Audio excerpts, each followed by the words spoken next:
Hi, this is Ghibran here.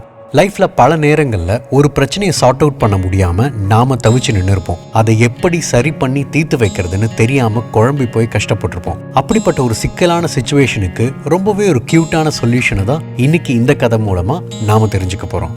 ஒரு ஊர்ல கேஷவ்னு ஒரு குட்டி பையன் இருந்தான். அந்த பையன் செம சுட்டி, எப்பவும் துருத்துருன்னு இருப்பான், ஏதாவது வேலை செஞ்சுக்கிட்டே இருப்பான். அவங்க அப்பா கிட்ட நிறைய கேள்விகள் கேட்டு அறிவை வளர்த்துக்குவான். ஒரு நாள் அவங்க அப்பா ஒர்க் ஃப்ரம் ஹோம் பார்த்துக்கிட்டு இருந்தாரு. அப்போ அவன் பக்கத்துல இருந்துக்கிட்டு அவங்க அப்பா கிட்ட நிறைய கேள்விகளா கேட்டுக்கிட்டு இருந்தான். அது அவங்க அப்பாவுக்கு ரொம்ப டிஸ்டர்பன்ஸா இருந்துச்சு. அவரால் வேலையை ஒழுங்கா பார்க்க முடியல. அன்னைக்குன்னு பார்த்து அவருக்கு ரொம்ப முக்கியமான ஆன்லைன் மீட்டிங் வேற இருந்துச்சு. அந்த குட்டி பையன் அவரை டிஸ்டர்ப் பண்ணதுனால அவன் மேல அவருக்கு கோபம் கூட வந்துச்சு. ஆனா அந்த கோபத்தை அவன் மேல காட்டி அவனை ஹர்ட் பண்ண கூடாதுன்னு அவர் நினைச்சாரு. அதுக்கு ஒரே வழி அந்த பையனை என்கேஜ் பண்ற மாதிரி அவனுக்கு ஏதாவது வேலை கொடுக்கணும்னு முடிவு பண்ணாரு. அட்லீஸ்ட் ஒரு மணி நேரத்துக்கு அவன் நம்மளை டிஸ்டர்ப் பண்ண மாட்டான், நம்மளோட ஆன்லைன் மீட்டிங்கை அட்டென்ட் பண்ணலான்னு நினைச்சாரு. ஸோ அவர்கிட்ட இருந்த ஒரு வேர்ல்டு மேப்பை எடுத்தாரு. அந்த மேப்பை நிறைய பீஸா கட் பண்ணி ஒரு பசில் மாதிரி ஆக்குனாரு. கேஷவ் கிட்ட அந்த பசிலை கொடுத்துட்டு இந்த பீசஸை எல்லாம் கரெக்டாக அரேஞ்ச் பண்ணி வேர்ல்டு மேப்பை செட் பண்ணி கொண்டு வான்னு சொன்னாரு.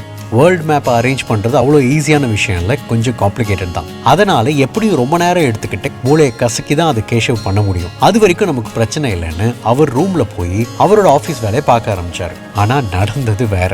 உள்ள போன 5வது நிமிஷம் கேஷவ் அவரோட ரூமோட கதவை தட்டினான். அந்த பசில சேர்க்கறதுக்குள்ள அவசரப்பட்டு இவன் ஏன் கதவு தட்டுறான்னு அவர் ரொம்ப வேகமா கதவு திறக்கிறாரு. உனக்கு தான் நான் ஒரு வேலையை கொடுத்துருக்கேன்ல, அதை முடிச்சுக்கிட்டு தான் என்கிட்ட வரணும்னு சொன்னேன், அதுக்குள்ள என் கதவை தட்டுறேன்னு கோவமா கேட்கிறாரு. அதுக்கு கேஷவ் அப்பாவியா, அப்பா நான் அந்த வேர்ல்ட் மேப் பசில நீங்க சொன்ன மாதிரியே சேர்த்துட்டேன், அதை உங்ககிட்ட காட்டுறதுக்காக தான் இங்க கொண்டு வந்தேன்னு சொல்றாரு. அவங்க அப்பா எங்க காட்டுன்னு சொல்றாரு.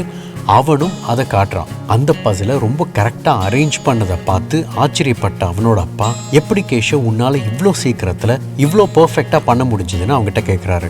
அதுக்கு அவன், அப்பா இந்த வேர்ல்ட் மேப் பேஜுக்கு பின்னாடி உள்ள பேப்பர்ல ஒரு பெரிய பாலோட இமேஜ் இருந்துச்சு. நான் அந்த வேர்ல்ட் மேப்பை பார்த்துருந்தேன்னா அதை அரேஞ்ச் பண்றதுக்கு ரொம்ப டைம் எடுத்திருக்கும். ஆனா அந்த ஈஸியான பால் இமேஜை முதல்ல அரேஞ்ச் பண்ணேன். அதை பண்ணதும் அந்த வேர்ல்ட் மேப் இமேஜ் தானாவே அரேஞ்ச் ஆயிருச்சுன்னு சொல்றான்.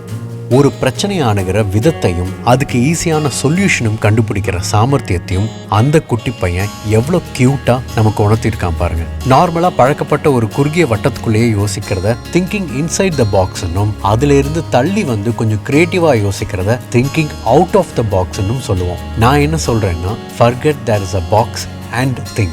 பாக்ஸ்னு ஒன்று இருக்கிறதே மறந்துட்டு அப்புறம் யோசிக்க ஆரம்பிங்க.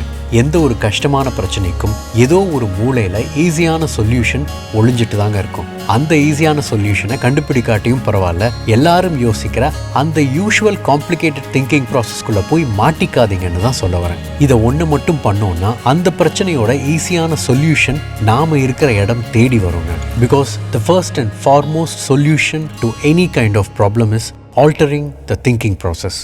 உன் வாழ்க்கை உன் கையில்.